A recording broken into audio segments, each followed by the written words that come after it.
Hey, it's Charlie at Charlie's Flybox, and today I'm going to tie for you. I was just tying the bonefish junk and shot a little video of that, and it reminded me of a fly that I have fished for bonefish for many years that is not commercially available. This is sort of a secret little fly of mine called a kind herb, and this is a perfect little tailing fish fly. I'm going to tie it on a size 6. Size 6s and 4s are what I usually tie it in. Very simple little fly. This is a size 6 811S. I've got some 140 Denier, oh, there's no sticker on there, 140 Denier UTC shell pink thread. And I'm going to start this thread just behind the eye and wrap a thread base all the way back to the bend. And at that point, I'm going to come back up to the eye, so we're just dressing the hook there. I'm going to tie in a pair of small bead chain eyes. So I'm going to lay those in behind the eye and get 8 or 10 turns one way and 8 or 10 turns the other way until I get those locked into place. You want to make sure that they're square on the hook.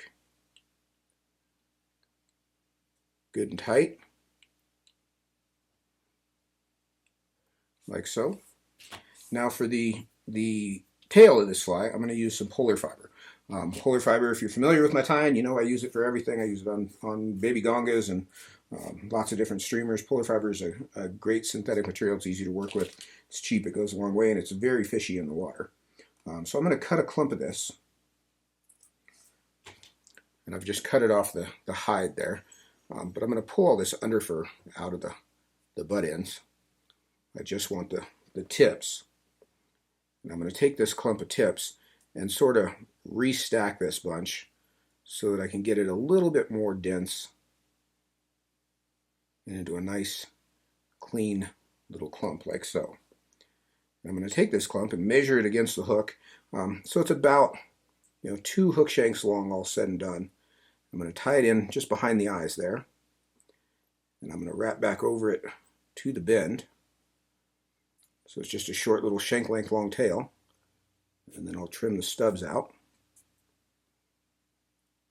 One weird one I missed there. Anchor that all down tight. And then I'm going to take, where'd you go? My dubbing whirl. And I'm going to build a dubbing loop here. And it doesn't have to be terribly long. 4 or 5 inches. I'll bring the thread up to just behind the eyes, and I put one leg in my material spring there just to hold that open.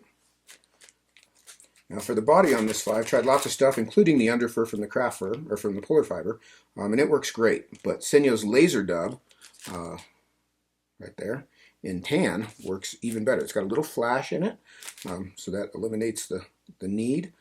If you, just while I'm here, if you wanted to add some flash to this fly, you can take just a single strand of flat diamond braid and tie it in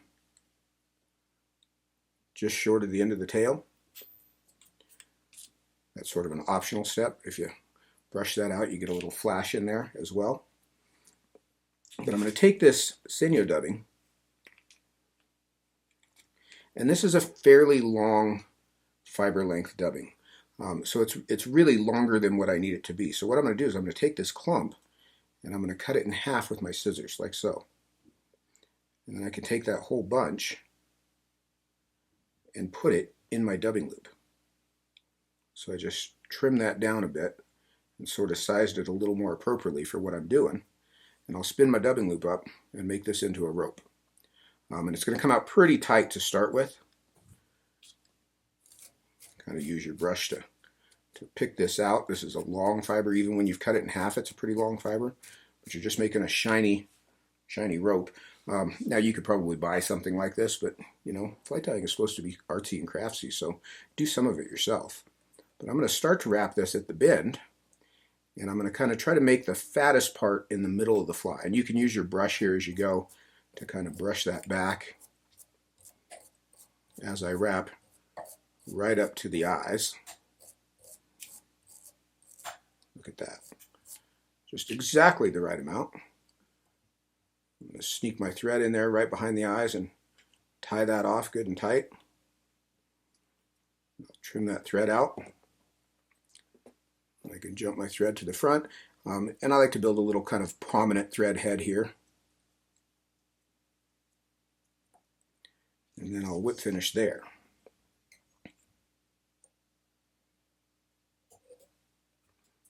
Nick that thread out, and then I'll get back after this with my dubbing brush and sort of shag this all out. And you've got to keep in mind bonefish flies ride hook point up. The whole idea is that they ride hook point up. They're on the bottom.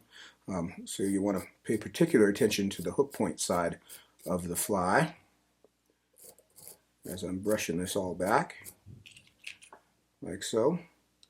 And then I'll pick up everything here on the bottom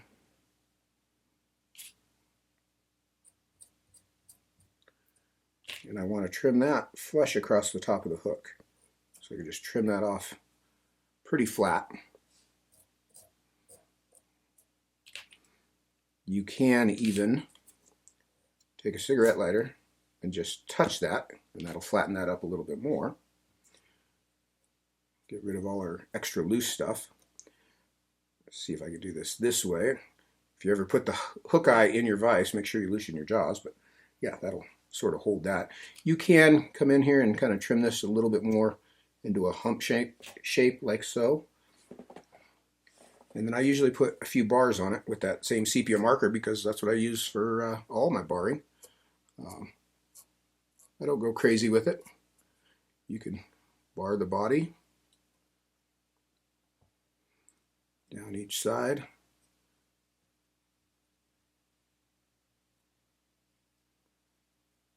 Like so.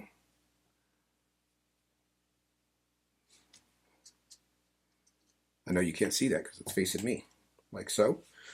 And then come back in with your brush and kind of just blend that all together. But that is a super simple little bonefish fly that is a great fly for fish in shallow water, kind of tailing up, or if they're being particularly spooky. This is a great fly to throw at them. It's super simple. Casts like a dart. You don't even know it's attached to an 8-weight rod, which makes it really easy to cast accurately and kind of put right in where it needs to be. It's not bright. It's not flashy. It's not anything over the top. It's just what it needs to be. Super simple little bonefish fly. Lands soft with that cushiony body. Called a kind herb. While he's sitting in there, let's put a shot of head cement on him just because it's sitting here handy.